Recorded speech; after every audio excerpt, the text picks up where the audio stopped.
Nigga live right now, man. It's going down, excited for the season. You know, we coming off a playoff win. I mean, you know, we had a couple wins.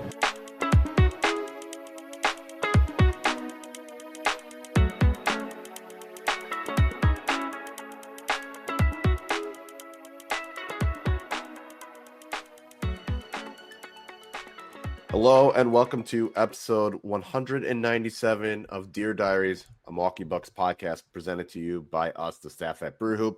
I am Kyle Carr and I am joined by Adam Paris. Adam, how's it going? I'm doing well, Kyle. Thank you so much for asking. Yeah, I'm switching up the order. And then also we have Riley Feldman. Riley, how's it going? I'm doing well, Kyle. The implication being, Adam, that we don't normally ask how each of us are doing in the to start the podcast, but I'm doing well as well, and it's good to hear from both of you guys. It's been a couple weeks, and really, quite honestly, I was thinking about what my intro would be if I was going to host this one. I was going to do a long soliloquy about it's been weeks. We've not only have the Bucks done All-Star break, we have faced and already beaten Chris Middleton as a Washington Wizard since we last spoke. But the one question on my mind is, how are you guys doing? So I'm glad you and I are of the same mindset, Kyle. Oh, yeah. I mean, we had a special episode of me reporting, just reveling in Joel Embiid's failure, which makes it even funnier considering what has happened. But the Bucks did have games. You know, that was the more important part. We are a Milwaukee Bucks podcast. We are not a hater podcast, I guess. You know, I did chant a lot of Kendrick Lamar that day. But in the previous week, it's been a while. When you kind of look back, I was like, yeah, we haven't recorded in weeks. But to go over some of the games, as Riley mentioned, the Bucks did beat Chris Middleton and the Washington Wizards 104-101. That day before, the Bucks beat the Los Angeles Clippers, the first game after All-Star break, 116-110. Then they were able to get a win against the Miami Heat. And that was a score of 113-120 with the Bucks victory. That was a week ago.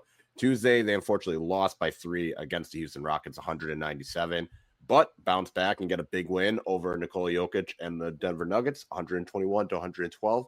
Before yesterday, Saturday, the Bucks with a pretty dominant victory against the Dallas Mavericks, 132-117. So since the All-Star break, Milwaukee has only lost one of their 6 games, which is pretty good, and that has gotten them back into the 4th seed. So overall, can't complain with how the team has looked post All-Star break, but I want to start with you, Adam. What was the biggest thing you've learned since we have returned from All-Star break?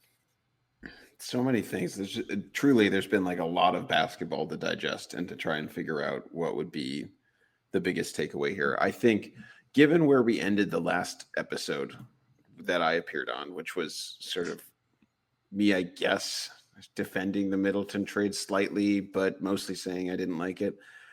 I got to admit, guys, I kind of like Kyle Kuzma. I kind of like watching him play. Are there possessions where he's like truly horrendous offensively? Yes. Are there times where I don't understand on some possessions where he can bully into a person's chest and score a casual layup, and then there are other ones where he can very easily miss bunnies repeatedly over and over, shots that Kyle's kids should make. My kid couldn't make yet, but Kyle's kids should make.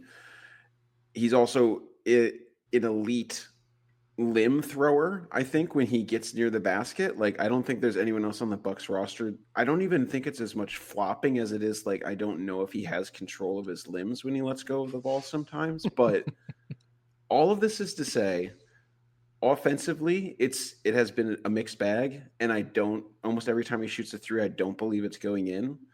But there's a lot of kind of glue stuff that I think he is really benefiting this team with. I would say especially defensively, like just seeing how we're not stuck with like a Giannis Portis lineup or whatever anymore. Like just seeing the fact that Giannis and Kuzma can super easily switch, and you feel pretty good about both of those players on there.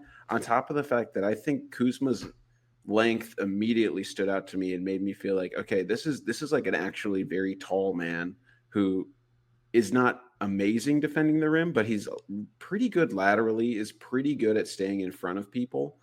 I think he's been a decent rebounder so far. again, offensively, I'd love for him to just be able to make the easy stuff. I think he is an almost too willing passer at times. I'm curious if what you guys have thought of. Like he's clearly trying to fit into the offensive flow, but I mean, I'm curious for both of your takes. But so far, much higher marks for Kuzma than I was anticipating based on his reputation. We should go to Kyle because Kyle was easily number one with a bullet of the three of us, the biggest skeptic of the deal, which there are also signs of Kuzma's game that you can still have doubts. So Kyle, I will cede the floor to you first to have the counter argument here.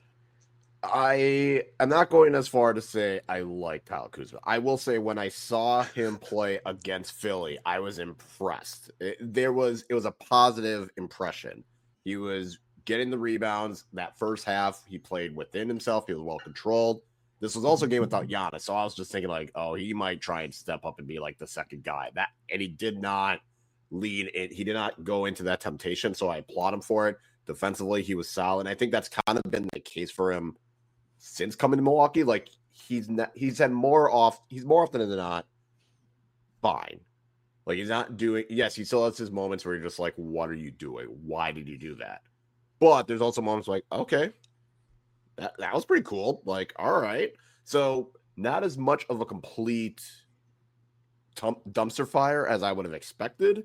He still can't shoot the three. I think he's still shooting like 28% since joining Milwaukee. So it's not like he's really doing well shooting the ball, Adam. As you mentioned, I mean, he's only shot above 35% from three twice in his career. Once was his rookie year, and the second was his last year with the Lakers. Both those were closer to 36%. So it's not like he had like an outlier shooting time. So that is still a concern. But I think he's playing well within himself, even with the starting lineup. That was another thing. I didn't think he made sense as someone that should be starting with this unit, but it seems to have been working now with Bobby Portis out, which, oh yeah, by the way, Bobby Portis has been suspended for accidentally taking a banned substance. By the way, I thought he would have been more like, okay, 6-man off the bench, kind of fills that Bobby role of being like the go-to guy in offense, but he hasn't done that either. So I'm not all the way there yet because right now it's still a limited sample size, but so far he has been fine, which is much better than I would have expected when that trade was announced.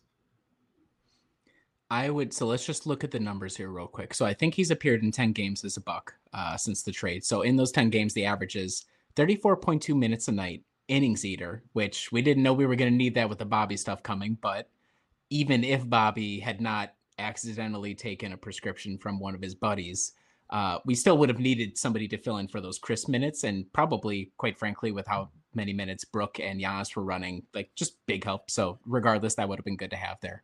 Averaging 14.8 points. Like Kyle said, the shooting splits aren't great. It's 40.6% from the floor, 29.2% from three, just a mere 68.2% from the free throw line. Averaging 7.5 rebounds, 2.7 assists, and a whopping 2.4 turnovers. So the assist to turnover ratio is not excellent. You know, it's positive. He's keeping his head above water. But what that all shows me is like great timing. I think it helps that it's not that he's filling in for Chris's role stylistically, but it's very easy and obvious and understandable that when it's the Chris for Kuzma trade, you are going to contrast how Chris plays versus how Kuzma plays. And it's like, oh, you can run. You're like, that's a good skill to have in the NBA. And I think even though he's still finding his place in the pecking order, and I really have my doubts about him working out in the course of the end of the season into the playoffs, whether it be, okay, Dame Giannis first look, now I'm going to go do my crazy random thing. I think there's just too much crazy randomness for us to be like, oh, wait, all right, he'll fit in as the third banana. Now it's truly Dame, Giannis, and everybody else. And Kuzma just happens to have the most courage to be able to take the shots, which is a good thing, but probably not. There'll be moments in the playoffs where like, oh my God, please stop taking shots or please don't. But the other thing with all that speed, when he makes those mistakes, he makes them like fast. I don't know if go fast, break things applies to the Bucks, but I think of like when Chris was coming back, and if you had your typical possession that would run through Chris, Dame, or Giannis, it takes so long for those guys to set something up. like Chris isoing kind of above the break. And it's like, okay, dribble, move, screen. I'm going to kind of go over. Now he's at the top of the key. Dribble, crossover. Okay, now I'm going in. Okay, now we're like 15 seconds are off the clock. And now Chris is either going to take the shot or like try and reset out. And then just the offense is up against it. And it gets sclerotic. And the offense has, I think it's slightly down over this versus the season averages. But Kuzma, like when he gets the ball, he makes the decision whether or not he's going to attack or pass or shoot. Like, pretty quick. You don't have to worry about like, I wonder if he's going to spend a lot of time dribbling it around to figure out his spot. Like for good or for ill, he's going to make it happen quickly, which is to me, I think it's a refreshing change of pace and kind of keeps the Bucks offense away from getting bogged down in these possessions where it's like, okay, we have to set up these guys every single time. And then defensively, you guys already said it. I mean, the switching has been welcome. I've been impressed with the help defense or weak side defense. Like you're saying, Adam, he's not the best rim protector, but it beats Bobby Portis' rim protector as weak side helper, which would be like, oh, Bobby's not even looking. Or like he's too far away. Like Kuzma will get there. Might not be effective, but he'll get there. So I'd say for expectations, he's probably exceeded them, much like some of the other trade deadline acquisitions as well, which we'll kind of get into. But I like him too. Whether or not he's going to be a guy who's around after the summer, I'm not sure. But I think the team needed an injection of athleticism. Like at a minimum, they got that with this guy, which I think is a positive development. Yeah, I will say his ability to be in passing lanes as well. Like he's not getting the steals, but it seems as though he is causing some disruption and not making, like Brad said, as a help side defender, seems as though teams are not able to make skip passes as easily, which is helpful. And I mean, the guy's healthy, so that's an upgrade on Chris, and he's more athletic than Bobby. I'm not sold on him in the playoffs, but overall, I don't think he lasts next season, but it wouldn't be the worst thing in the world if he does come back next year. I want to make a few things clear. I did say I think I like Kyle Kuzma, so I do not believe that he is like the person who will solve all of this. He is currently. I've wanted to look at some of the sort of pre-All-Star splits versus post-All-Star splits, and post-All-Star is way too small, but I think that's the only reasonable data to look at because Giannis is actually playing those games. So pre-All-Star and post-All-Star, Kyle Kuzma is averaging like around 13 field goal attempts per game. Chris had been at around like 9.8 most of this year. So he had been pretty small. The biggest bumps have been like Gary Trent Jr. is up to 9.7 attempts per game, which is up a little bit from 8.3, which he was before. And then Brook has been the biggest riser. He was at 9.6 before the All-Star break. He's up to 11.5. I'm not sure if this is the spot to talk about Brook yet, or the sort of absence of Bobby. But I do think that has been an intriguing jump, and I'm curious to see whether it's going to hold on because Brook is averaging, 17 points a game in these games, and who knows if that's going to stick around. But I mean, clearly he's being forced to do a slightly bigger offensive role without Brook there, or without Bobby there, excuse me. So I'm curious to see how that holds up. Again, we'll see about the Kuzma stuff. I think if us three start talking about who we actually trust in a playoff game, I think it gets pretty small when we start talking about who we actually trust in these games now, even with the increased success lately. But at a minimum, this sort of diversity that I think some of these new players offer to both ends of the court, whether it's on defense, actually getting steals and easy buckets out of those, whether it's on offense, I think there's a little more fluidity and motion to it. I think those are all good things for this team. And I did think in the Dallas game that they most recently won, they were down in the first half. And honestly, that was one of the first games all year where I felt like I think they're going to just pull this out in the second half by a lot because Dallas is just making really easy really hard shots. And I think eventually the math is going to flip back to the Bucks because we're missing threes. And truthfully, that's like the first game all year that I thought, okay, I think we're pretty easily going to pull this one out. So I don't know. I'm feeling better about the team, and I like some of the things that these new players offer. But again, I don't know how exactly they'll translate to a playoff sense. I was thinking about it today prior to coming on. It was like, are we experiencing what it would have been like if we had been able to just dump Bobby for like a salary dump at the deadline? Like we're just living through that right now, and it turns out there can be a future after Bobby. It seems like we have the tools, we have the technology to possibly sort something out, and that's an interesting. I'm glad you pulled all those numbers, Adam. Like I think Giannis and Dame's minutes. I was just looking a little bit ago. So Kuzma has played by far the most minutes of anybody over the last 10 games. Like I think he's played 40 or 50 more minutes than Brook, who is second to him, which is hilarious that Brook's still getting that many minutes.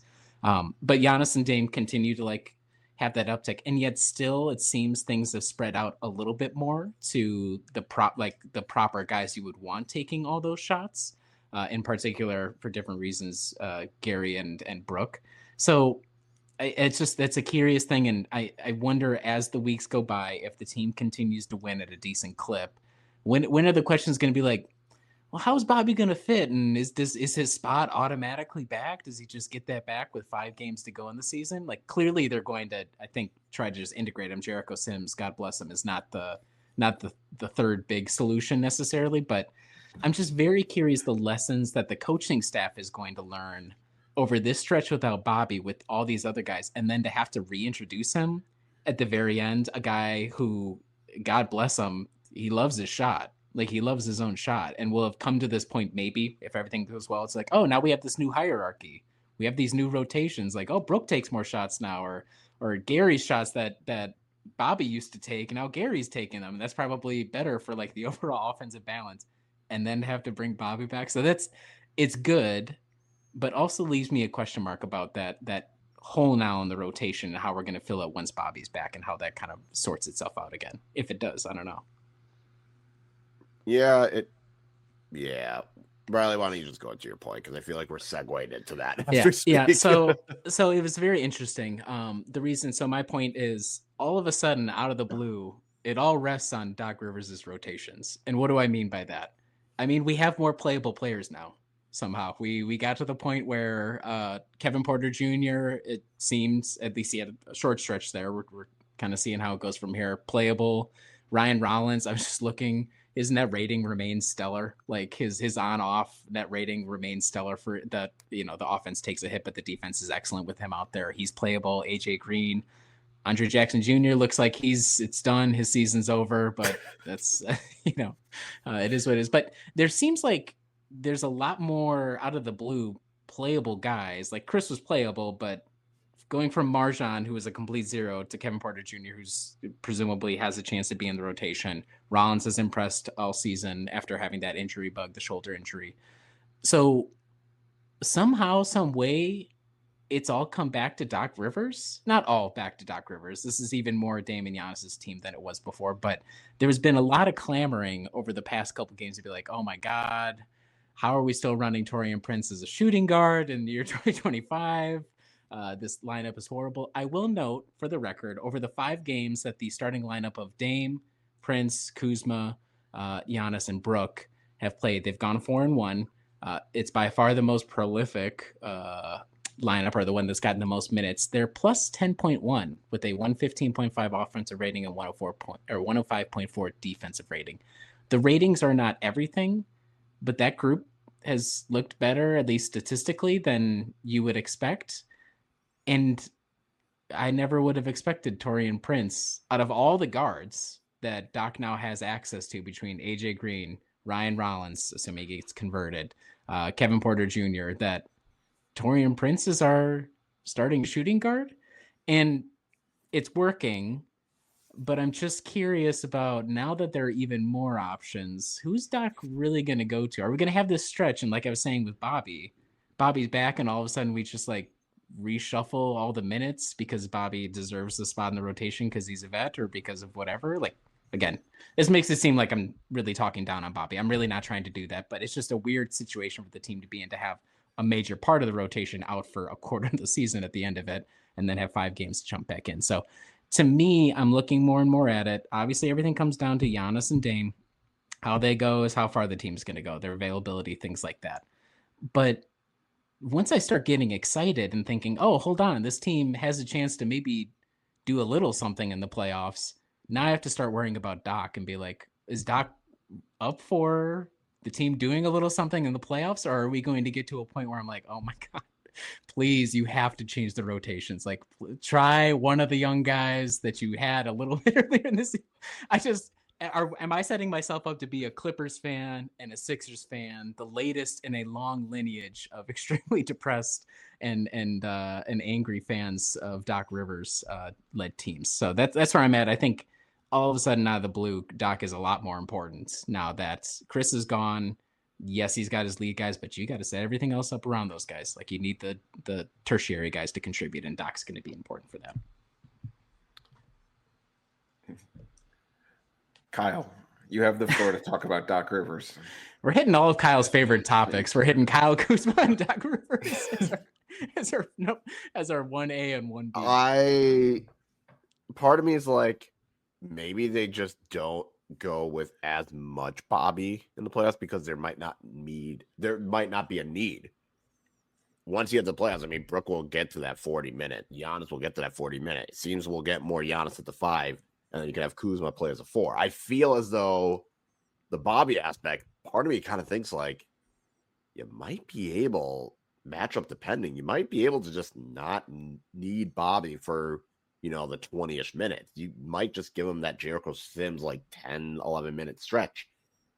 That could be enough, but I don't know what he's going to do because you're looking at the bench and it's like, all right, Kevin Porter Jr. is playable, but are we really going to if Ryan Rollins gets converted and is eligible, you're probably going to need one of those to take in like the 5 minutes Dame doesn't play. Then you get to the AJ Green, Andre Jackson Jr., Gary Trent Jr., you're likely going to have to play at least 2 of those 3. Do you play AJ Green and Gary Trent Jr., who can kind of do the same thing? If you need a defensive kick, do you go with Andre Jackson Jr.? Again, I'm worried because I feel like Doc is going to make it more complicated than it needs to be, where he's going to try and get Bobby in, and trying to force Bobby in is probably not the best idea. Or he'll force Kevin Porter Jr., Ryan Rollins to play more than is necessary. Or he's going to look at Taurean Prince and say, yeah, we're going to keep running him at 2, even though that's not a good idea. Meanwhile, you have 3 guys who could play that 2, all just chilling. I mean, one of them will definitely get minutes, but I almost feel as though it's going to be dependent on the matchup, and that's what terrifies me because I don't know if Doc's going to have the right rotation come playoff time, and if he's going to have to trim it down to 8. I don't know what he's going to pick. I don't know if he's going to stick to 8. He might go to 9. Hopefully he doesn't go to 10, but he might go to 9 or 10. And that's terrifying because I think we'll know by the end of the season, like, okay, he did stop playing Andre Jackson Jr. after the All-Star break when it was kind of clear, like, okay, Ajax has definitely hit a slump. We just got to stop rolling with it. So he has made that adjustment, but is he going to do that with more of the veterans as opposed to a young player? He's not going to do the no Giannis, no Dame lineups in the playoffs, right? Like, there's no way. Not. There's no way, right?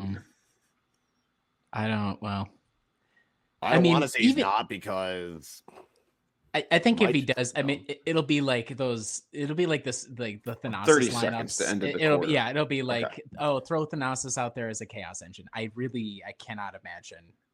I mean, Dame is playing 37 minutes a night right now. I mean, he's almost logging 40 minutes in what is it, March 2nd? So he's already run a lot of minutes. There's not even that many minutes that you can't have Dame on the floor because he's out there for 40 out of the 48 minutes on a nightly basis. So I think it would be hard pressed, but it's a fair question to ask. I don't think it would happen though. I was thinking the same thing as you, Kyle, that maybe Bobby does that like 10-minute or whatever of Jericho Sims, fills in, gives Brook a break. I mean, I think there's matchups in the playoffs that Bobby can play, right? Like we saw that on the championship run. There's going to be stuff there, but then there's some where he should not be playing. And eventually Bud kind of figured that out, right? I mean, Bobby was benched in those. I mean, I think Doc can figure that out too. I would hope that Doc could have the same hand with a veteran that he would with a young person, like with a young person. With a young person. Youth. So old. I mean, I don't know.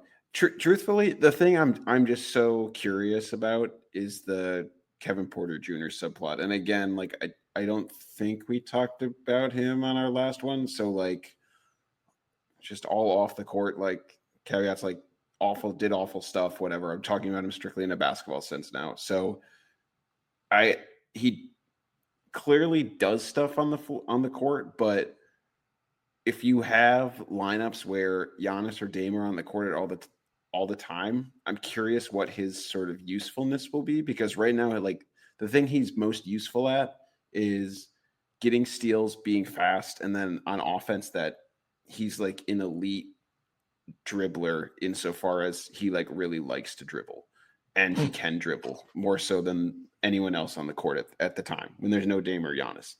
What functionality does that have in the playoffs? I'm not totally sure.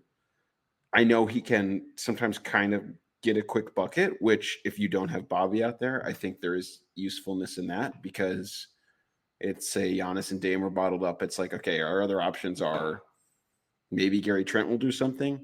And against Dallas, he kind of just dribbles into a mid-range shot and pulls up something. That's like your best bet. Kyle Kuzma, we already talked about him. He does really weird stuff. I guess Kevin Porter Jr. could do that. So, I mean, this goes back to, again, this run has been fun and the team has looked better, but it's hard for me to not think about the playoffs and just think about some of these players and be like, I have no clue if these players are actually going to be functionally useful against really quality teams that are scouting us, like Boston or New York, or, I mean, if we even get past the first round, right? Like, you know, Indiana, Detroit. I mean, Detroit is now a good team too. So I don't know. I think I'm really enjoying it right now. Like, I'm enjoying this stretch of Bucks basketball because it's been the most competent they've been all season. And I'm hopeful with the Giannis ramping up too. And I think some of the defensive stuff stabilizing. Like, I think there's fun stuff going on. I think I'm going to have a hard time believing it until I see it in the playoffs with a lot of these players. You're saying you can't visualize in your mind Kyle Kuzma, Celtics killer, or Kevin Porter Jr., Knicks killer. That's not it. You're so right that it's like, oh, we're doing well. But it's like, okay, the Wizards, who are horrendous, the Rockets, who lose close game, but I mean, the team scored 12 points in the final quarter. The Mavericks are tail spinning right now for a lot of different reasons, and the Clippers, that was a good win. That was probably and the Nuggets. The Nuggets was a good win. Yes, so I don't want to shortchange it, right? Like, this team needs to figure out a way to right the ship, and so I think it's very possible all this stuff could coalesce and gel. I want to see more of it now. I want to see more of it keep going. I want to see Giannis keep ramping up and all of that kind of stuff, because the early returns are really fun. I just will need a larger sample size here before I start believing in these people. The point on Kevin Porter Jr. is the same point as every backup point guard we've had. Why do you need them? What role do they really have realistically when we had Bledsoe, when we had Drew, now that we have Dame? Like, what role does that guy have? How much of a role is it? Like, Jeff Teague was it, and Jeff Teague admirably did his very minimal contribution, didn't completely blow things for the 6 minutes he played, and that was great. So it's like hard to envision, like you're saying, Adam, Kevin Porter Jr. stepping in there. So then you just start wondering, well, what do you want from your guy?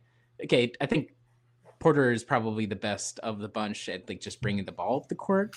Very funny that for years and years, it's like, man, we just need like a guy who can dribble the ball up the court. Like, that's what you need from your backup point guard. He could do that, but is like Rollins good enough at that, and maybe a little bit better as a team defender in terms of perimeter defense to make a switch? That's open questions there, but that's when you start getting down to like your 8-man rotations. Like, whether it be Porter or Rollins, that guy's going to have such a minimal role, I have to imagine, unless like the way that Gary Trent Jr. is playing now, I just have to assume he's going to be the main 2 guard, whether or not he's starting or otherwise. He's going to get like the bulk of those minutes, and those other guys have to see their role drop. Like, unless AJ Green turns it around and goes on a real tear, which he's struggled since returning from injury. Was it right before the All-Star break?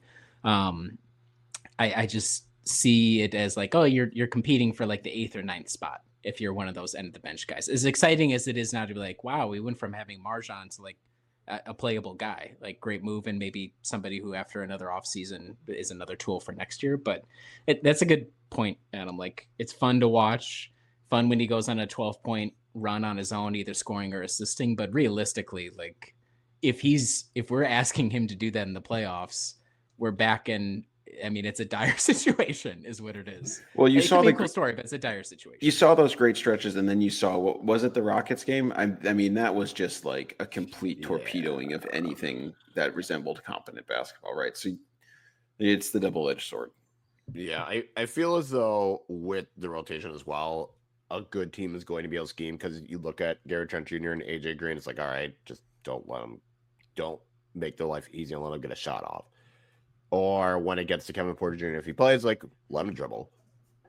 Let him dribble. He's going to do something. Like him and Kyle Kuzma, let them have the ball. Keep it out of Giannis and Dame and Brooks' hands and let the other players have the ball. And that's where I get a little bit concerned because Milwaukee's doing a great job at shooting the three, but we have seen Milwaukee get cold at the worst times. And we know with a lot of these players, they're not useful if they can't hit a shot. So then it kind of gets back to, all right, Doc, if one of them is struggling, are you going to let them try and shoot their way out of it, or are you going to have a quick hook? And that's where I'm a little bit concerned because if Taurean Prince struggles, are we going to are you going to make that move to put Gary Trent Jr. or AJ Green in the 2 spot? Or I don't think Kyle Kuzma is going to get a hook, but that's where I get concerned. It's just more like if someone's struggling, are you willing to hook them out early and just go with I can't let this bleed and continue. Well, and that's why then you start getting into can he adjust game to game? Because it's one thing to try and adjust on the fly, and then all of a sudden you're throwing too much stuff at the wall. It's that game to game chess match that it was kind of like matters. That in Pacers series last year. I was like, okay, correct. We just have to just do whatever. Yeah, you're running out of options. You're like Dame has all leg. Chris is making miracle shots to keep us in it. So I think that then becomes more of a question of in-game management once you start getting game 6 and game 7, obviously, but it's more so about being able to identify okay, I cannot realistically run Taurean Prince as my 2 guard anymore. I'm just going to have to try somebody else and see how that works. But yeah, it's a fair concern, I would think. We don't know what it's going to look like under pressure. Sort of, but the Pacers game had a lot of Pacers series had a lot of asterisks. So yeah, I don't know what to make of it. Good place to be. Fourth seed, kind of continue to pull good wins here or there, which is encouraging to see, like you're saying, Adam. So we're in a much better place, but it feels oddly enough like everything's way up in the air again. How strange. A couple of weeks ago, I was like, ho hum, maybe they'll move Bobby or Pat, and we'll get Cody Martin or Caleb Martin, whichever one of the Martin twins is on the Hornets. And maybe that guy will be over Pat in the rotation, or they'll be in place of Pat. And now it's numerous rotation spots are up in the air because of trade and because of suspension. And we're not going to find out what that final little group is until the end, when traditionally teams, depending on the standings, start to phone it in. If the Bucks have the 4 seed secure and there's just are they going to work hard to get Bobby back in? Or is it just going to be it'll be Bobby with all the deep bench guys just because we have to run guys? So that it's interesting all the twists and turns this season has taken, because I thought for sure as of a couple weeks ago it was just gonna be another ho hum. Maybe we'll give them hell first round and it'd be great if they're competitive in the second. I'm still not convinced the ceiling is much higher, but they're more interesting.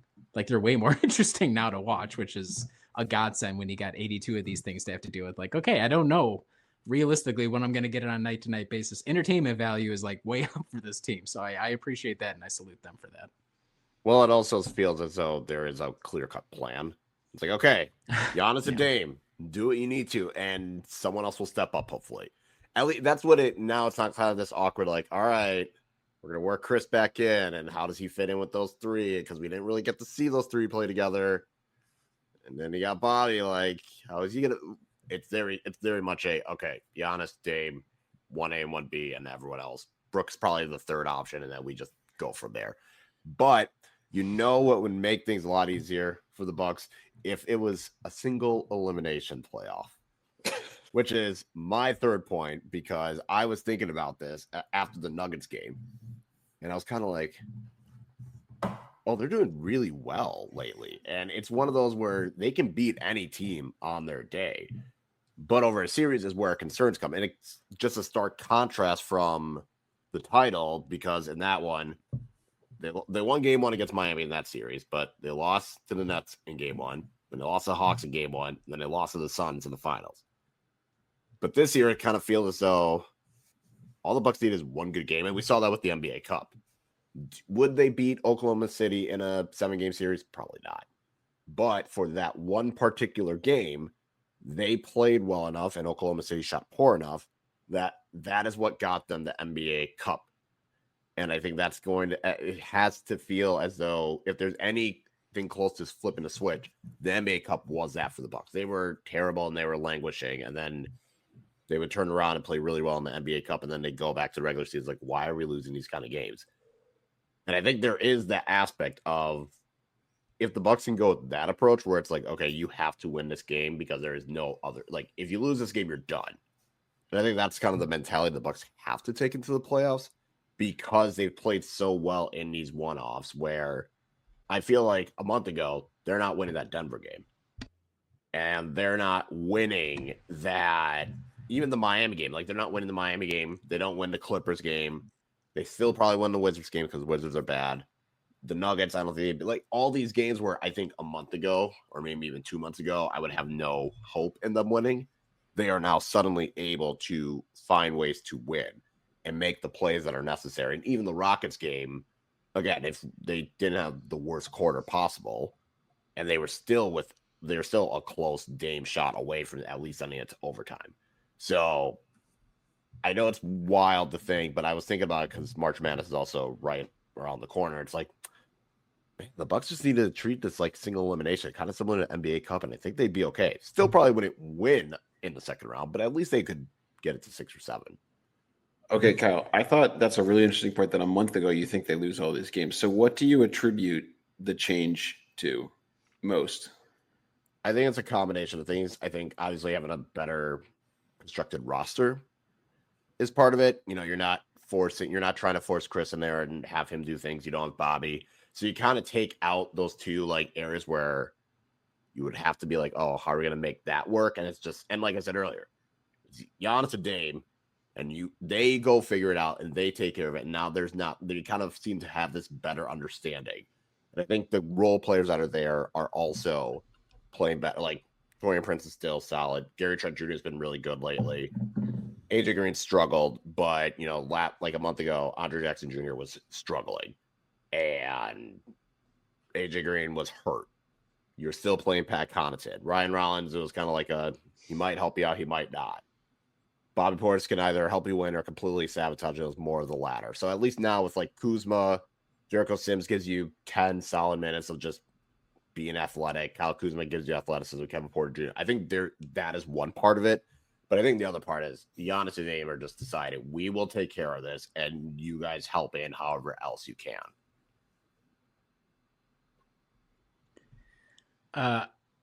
I would agree with all that. I think the underlying point that Kyle pointed at, like, is getting at, on top of the offenses, the defense is like so much better. Like, since the trade deadline, I just looked, the Bucks had the 5th best defense in the league. And what have we talked about all season? Was it like a couple months ago, Adam? You're like, how do you guys feel about the defense versus the offense? And is the defense strong enough? And even that, I mean, things were iffy, and I was like, oh, I really don't know on either end. It feels like all the tools are there now to build at least something competent around Dame, because that's ultimately what we're aiming to do. If he's going to play 40 out of 48 minutes, you need to build a competent defense around him. It feels like we've gotten there. I'm not sure if Torian Prince is going to be the answer the entire time, but I think maybe Gary Trent Jr. can fill in minutes. I think that's what I would attribute the biggest, like, how many like 100-point games do you really have? Like, the Bucks get in rock fights a lot nowadays again, which is like where they should be. If you have 2 stars that are gonna have to like force it ISO a lot by themselves, sorry, but the other side's got to be a rock fight. So I like, and they're old. And they're old. They got younger, but they're so old. In like a weird sixth sense, we're back to kind of where we were with the title team. Like, hey, the offense, we'll just see what happens, but the defense at least will be like really tough to score against. So I think that's the biggest change is I tune in and I'm not staring at my lead guards and being like, oh my God, Chris had to like do a turnaround, a pirouette. Like, I'm not tuning in on a nightly basis and looking at my card and being like, man, Brook Lopez's job is way harder than I ever give him credit for at age 37 or whatever the hell he is now. So I think all of that is what it is. Like, I didn't pull up Brook's defensive numbers, but I have to assume the defensive rating for him has gone up, or even like the at the rim defending has improved, because there's just far fewer teams that are getting so many easy straight line drives off the perimeter. And even that has a cascading effect. So that's what I would say, like, why I feel more confident on a night-to-night basis is like, it's not going to be a complete shootout, a shootout that I never feel confident in the Bucks doing. And especially once the playoffs hit, when was the last time a Bucks player, and I know shooting's harder in the playoffs, but when was the last time a Bucks player didn't like catastrophically lower their 3-point percentage in the playoffs?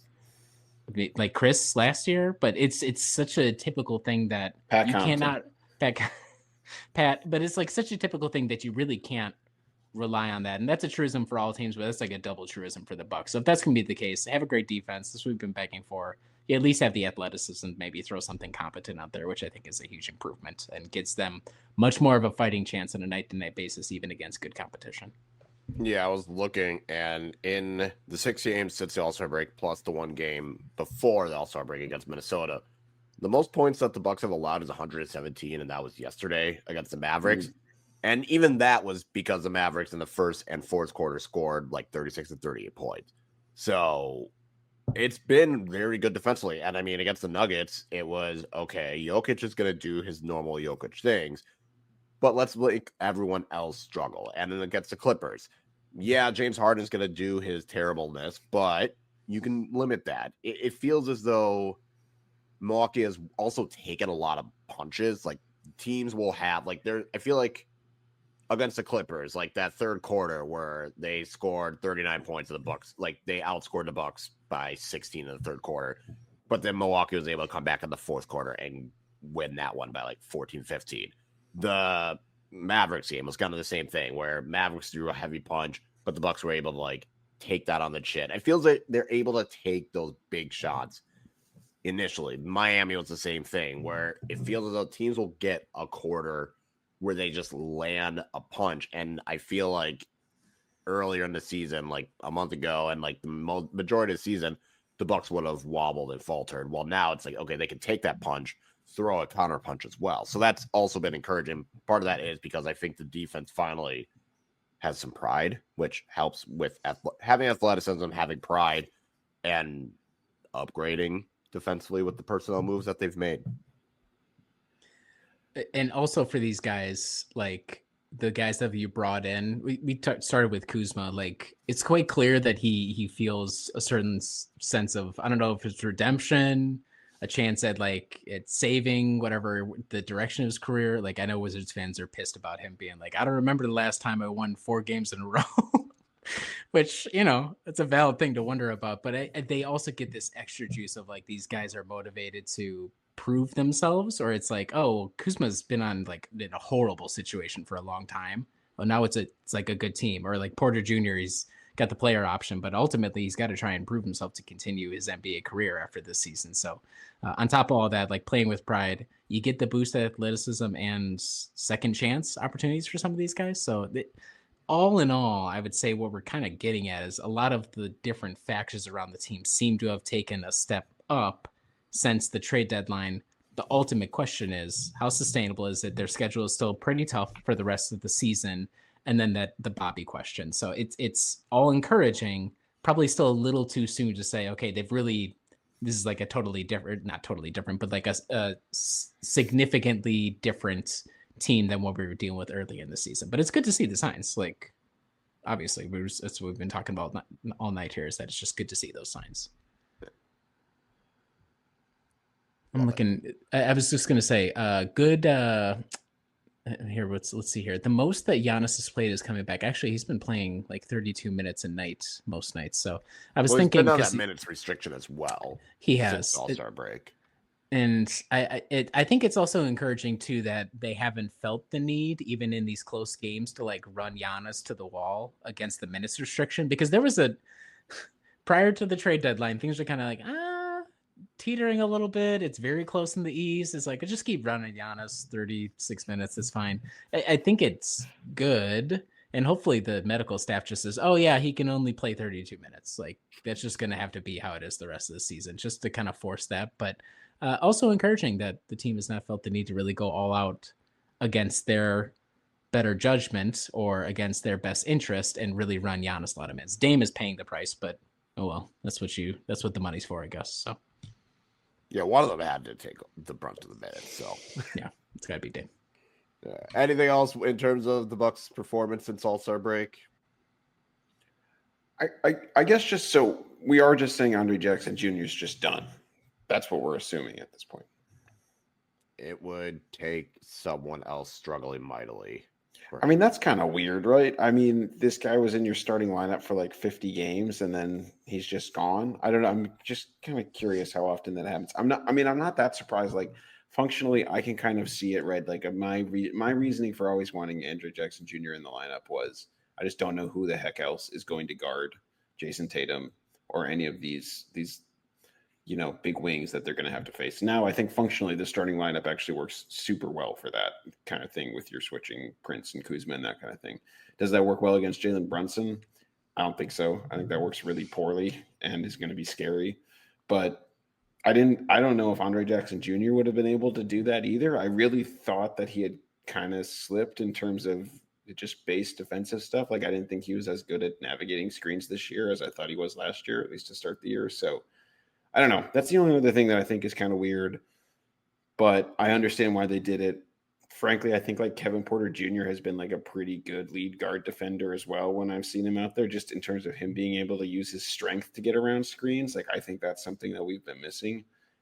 Kind of curious how that'll play out because I think this is a tangent, but I'm a little more worried about AJ Green's defense now than I have been in the past. I don't know if anyone else has been feeling this way. I just kind of feel like he's been kind of a foul magnet lately, and the guards are getting downhill very easily against him. He has no clue when to switch. I watch every night. I tune in to watch my Milwaukee Bucks, and I see AJ Green at least once have no clue when he is supposed to switch. He will double a guy. He will go with his teammate and guard a guy into like the corner, and it's like, why? It has no, this is like, what game was it that they blew it because he doubled with Bobby, whoever Bobby was covering? Like Bobby clearly had it handled on the Nets game, clearly had it like handled. And then AJ Green said, I'm going to help out too. And then Doc did not call out AJ Green by name, but quite clearly is like, we need guys to like understand what they're doing on defense. So Adam, I share the concerns with you. I post quite often. I'm like, oh, I'm starting to suspect AJ Green doesn't know what a switch is. I think he doesn't know when he's supposed to go or not go. So I agree with that. And it doesn't help that the shooting has not been there to help offset the, the defensive lapses. Sorry, Kyle. It's okay. He's in a slump. He'll figure it out. But I think the problem Andre Jackson Jr. has is there's just other guys that can fill in his spot. And I think that's just the biggest thing. Like you had Gary Trent Jr., you have AJ Green. God forbid if Doc wants to go back to Pat Connaughton, if Kevin Porter Jr., Ryan, like there's just so many guys that can fill in that role that I think that's just the tough part for Andre Jackson Jr. I think he'll come back. I think he'll get brought back in because you will need that for matchup purposes. I don't think it's kind of okay, you're just never going to play again. I think it's going to be maybe we'll get to mid-March, late March and see, can you earn some play time again? I think part of why the offense looked so sclerotic to me was you were playing with four guys. Now, Andre would screen for Dame, which was good, but you cannot have a guy who stands in the paint, quite often gets the ball passed to him open, and he does not shoot. I mean, it's just, I think it's just not. Yeah, introduce you to Jericho Sims. Well, hey, he runs hard. He is there just to set a screen, roll to the rim. He looked better in the Dallas game. I'll give him that, Kyle. I know he's also someone that you're a Sims stan as well. So he looked better there. There have been possessions where he looked like he had never held a basketball before, but he's looking more comfortable now. So that's good. We're seeing why there are reasons we got him for DeLon Wright and cash. And that's okay. Now, it was really good that we still had that breaking news on the Chris episode. I'm still very happy about that, but we are seeing the reasons why the Knicks were like, it's all right. And again, Bobby comes back. I think the Jericho minutes are gone. So That's I'm fair. not too worried. Although ironically, the Knicks have injuries on their center line. I was like, man, it would have been good if you guys had Jericho. Yeah, DeLon Wright's not rebounding for you, huh? Yeah, it wasn't rebounding for us either. But yeah. Wait. Any thoughts on? Did you guys watch Andre Jackson in the dunk contest? I did Absolutely not. not. No. Okay.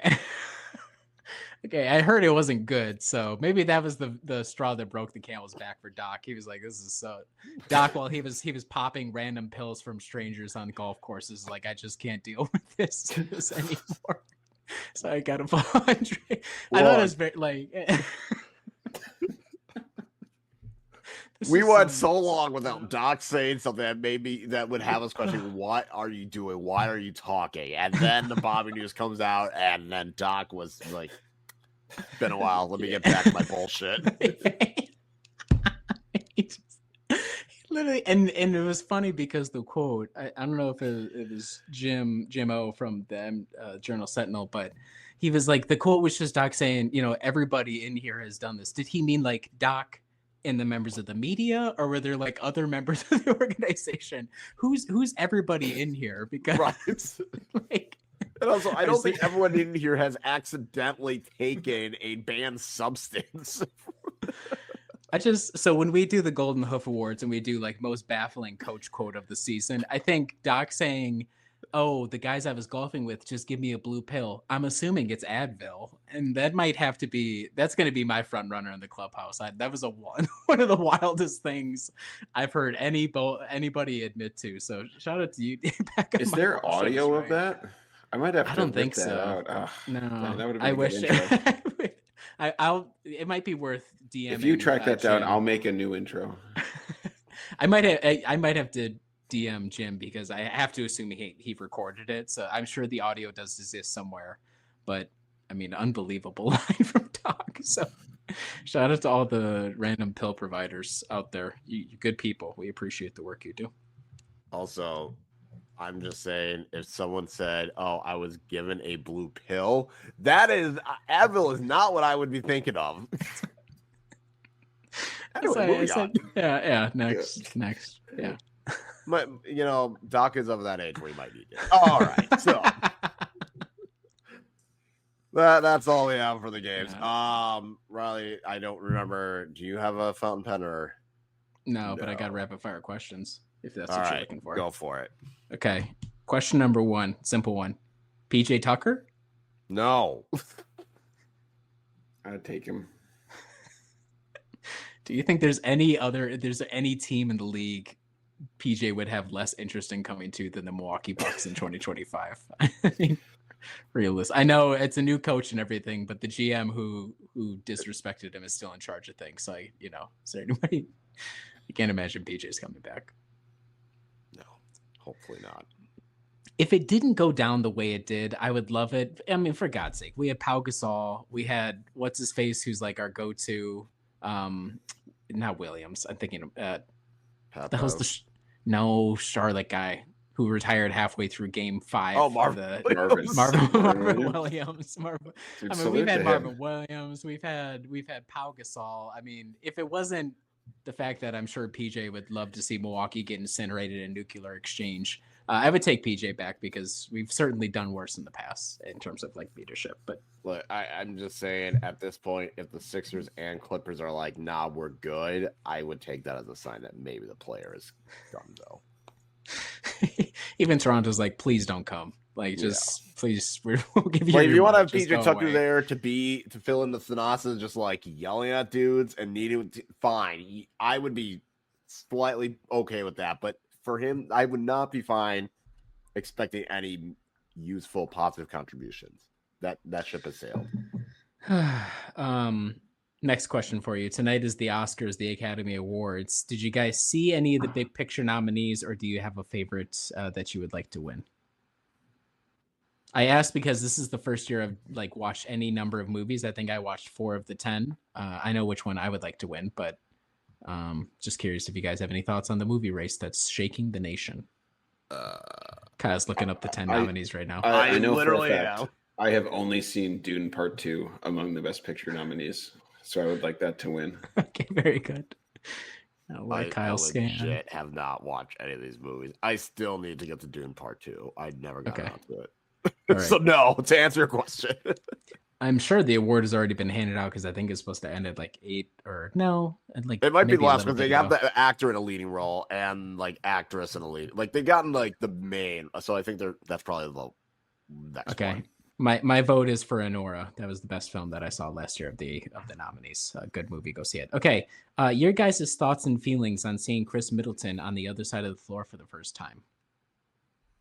It was odd, but I don't know. Got over it. Okay. Wow. I said, damn, that's crazy. And then opened up a bag of chips.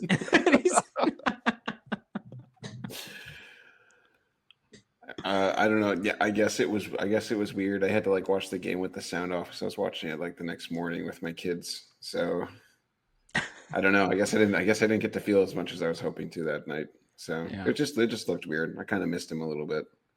I liked Giannis going right at him, throwing the shoulder, and he's like, "Yeah, I don't care. I'll just go for it." And I like that Giannis like gutted it out. I know it was like, oh, should Giannis play? Because was that a back-to-back? I can't remember if it was a back-to-back or not. But there was like questions of whether or not Giannis should play in that game. It was like, I'm glad Giannis suited up for the It was the second game of the back-to-back. Yeah, I'm glad Giannis. Yeah, I have it sitting right here on my screen. I'm an idiot. I'm glad Giannis suited up to do good by his longtime teammate to face off against him. I thought that was really cool. So, okay, is there a drink or meal that you have or that you can have now that transports you back to a certain time or place? And I'll let you think about that. The reason why I ask, can you show beer on YouTube? I guess we're gonna find out. So I'm drinking an Estrella, which is a Barcelona beer. And the reason why I buy these, I literally, God help me, I go to the Total Wine in Roseville like once every couple of months just to get a 6-pack because I had this for the first time in Miami. My wife and I stayed at like the best hotel we've ever stayed at there. They had like this beautiful like little courtyard. They had a guy like playing guitar there or whatever. And I just sat out there in the beautiful weather and had this great beer. And so every time I have this, I'm transported back to that moment. Do you have a meal or drink that does something similar for you?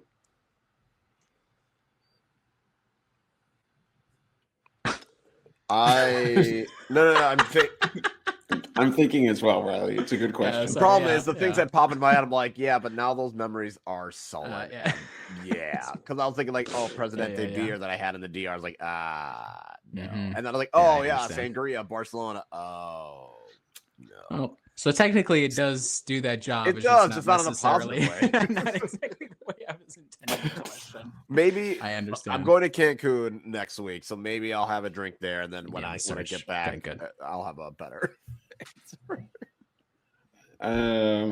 Maybe PBR. That would be like that's basically the drink that I would always get with my wife when we would go out to dive bars in Philadelphia because that was always the cheapest. So I guess PBR. Okay, I got one actually. Michelob Golden Ultra because that reminds me of college. Because that was my beautiful. go-to. It's interesting that we all pick drinks. Like I guess, well, for a meal, usually it's like so unique to the place that it's hard to find an equivalent. Unless you're like eating a family recipe you had a lot growing up. It's like, oh, this reminds me of home or whatever. But like a specific place, I think drinks, it's interesting that that's the first thing that jumps out. Yeah. Okay, final question. A lot of questions, concerns, thoughts around that 15th roster spots that the Bucks have.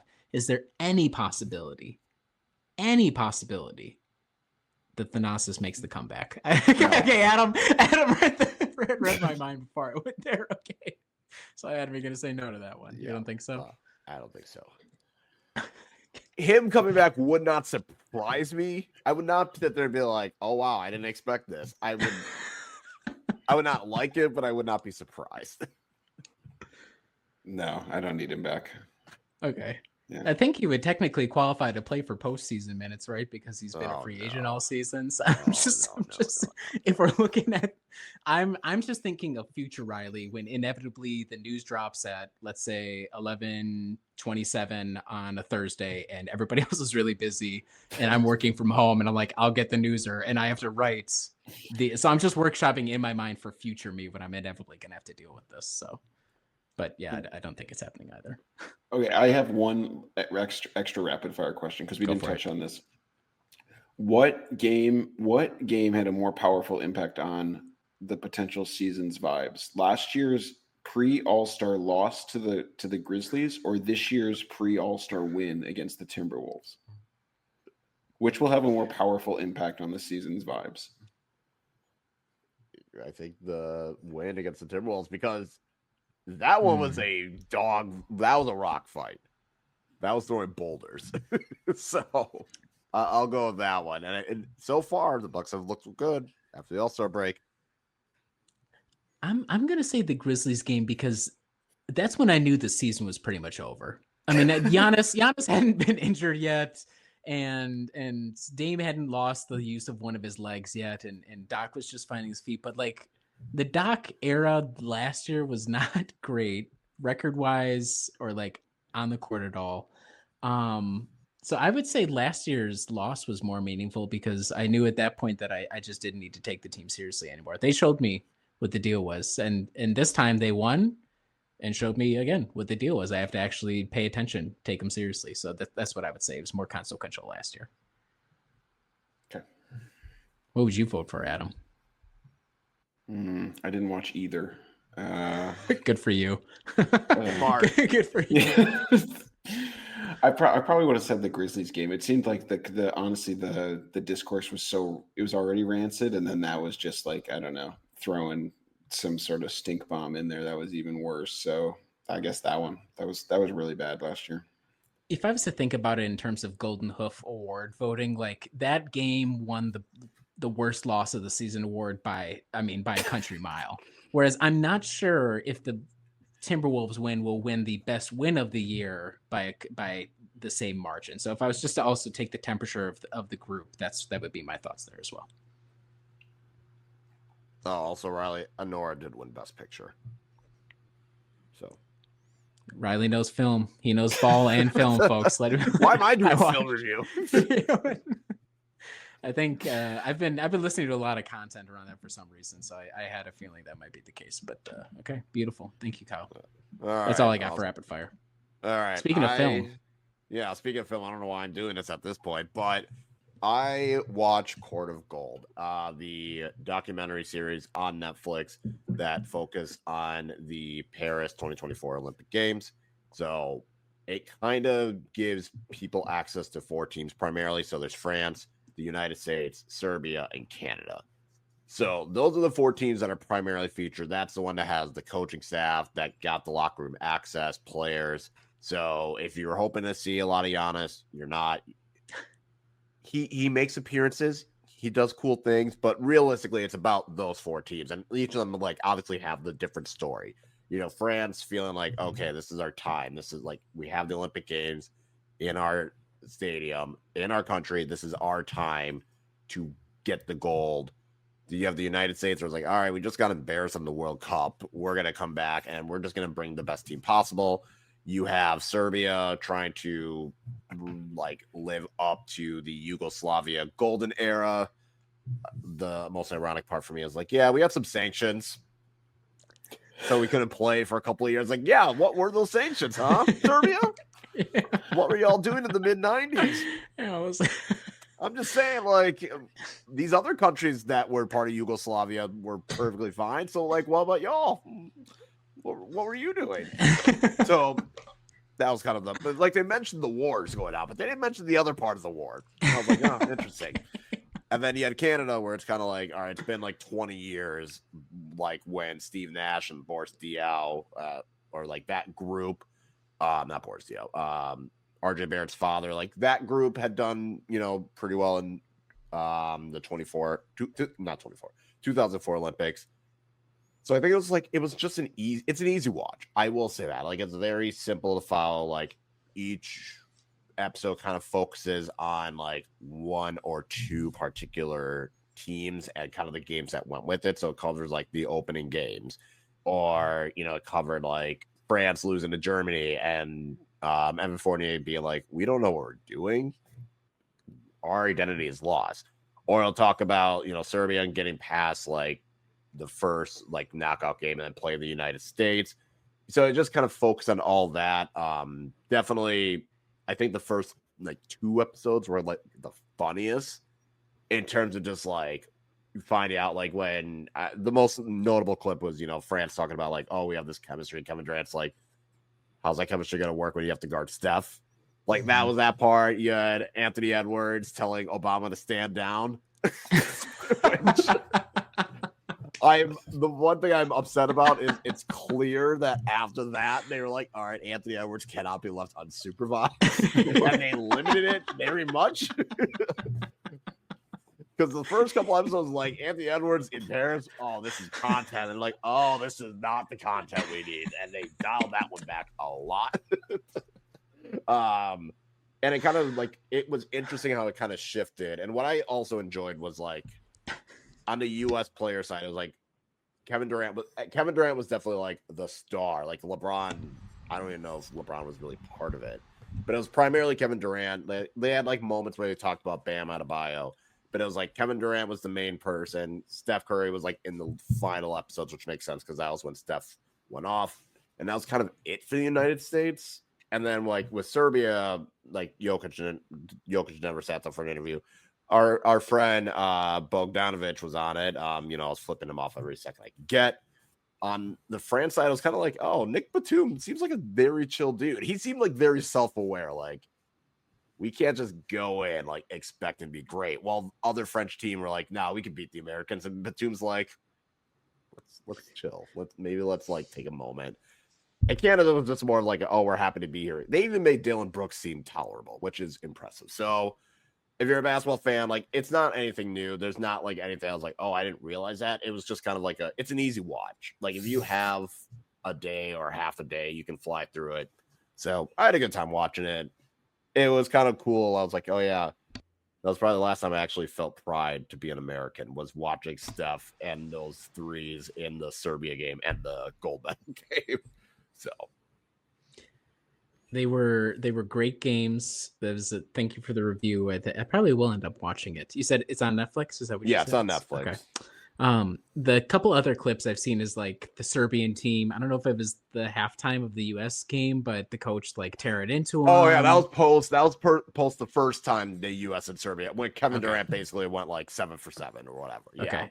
I like that. I like the Nick Batum outburst. Like I like those sorts of realness moments where you kind of wonder, like it's getting played up a little bit, but also, I mean, this is competition at the highest level. Like you would expect those emotions to run high like that. And it's just refreshing. I understand why teams would not like access like that all the time, but it's refreshing as an outsider to be like, oh, like these guys actually do look broken. Like they take it extremely seriously. It's hard sometimes to be like, how seriously to heart are you taking this? And then the Serbian coach is like, I will just annihilate every single one of you if you don't get your heads out your asses. The Serbian coach is like, that was my fault for trusting you defending Kevin Durant. Like, that was my fault. I'm sorry. I shouldn't have done that. I was like, oh, damn. He's like, I got to be the first one to put my hand up. That was my bad for thinking you could do that. Although it's funny because for people that say like Jokic doesn't care about basketball, like, oh, no, that was not the case when he plays for Serbia. He, at one point, Jokic was taking the marker, was like on the whiteboard. He's like trying to coach. The coach was like, what are you doing? Like, stop, shut up. Let me coach. Jokic is Jokic cares about basketball when playing for Serbia. He might not care as much when he plays the Nuggets, but for Serbia, oh no. Like, that was also the thing. Like, you could tell there is, like, they wanted to play for their respective countries, and they really went for it. Like Wemby at the end of the gold medal game was just like dead, and it fell back because it was like Wemby is someone that is like, okay, now I got more of his personality. You want to cheer for Wemby. I actually like Bam Adebayo now. Like you hear about them, you see like how they are, and like, okay, as people, I can rock with them. The only thing it'll inform Bucks fans is please let Giannis do whatever he needs to do with the Greek national team. It's like second to Milwaukee, or probably even above Milwaukee. It's like the most important thing for him as an athlete. So I never have a bad word to say about him wanting to do whatever the Greek national team. It would have been interesting to see Giannis, like if Greece had gotten the access, how much. Like I feel like it would have been interesting getting Giannis's perspective, but probably also for the best because they didn't expect Greece to get far. No. Cool. Good review.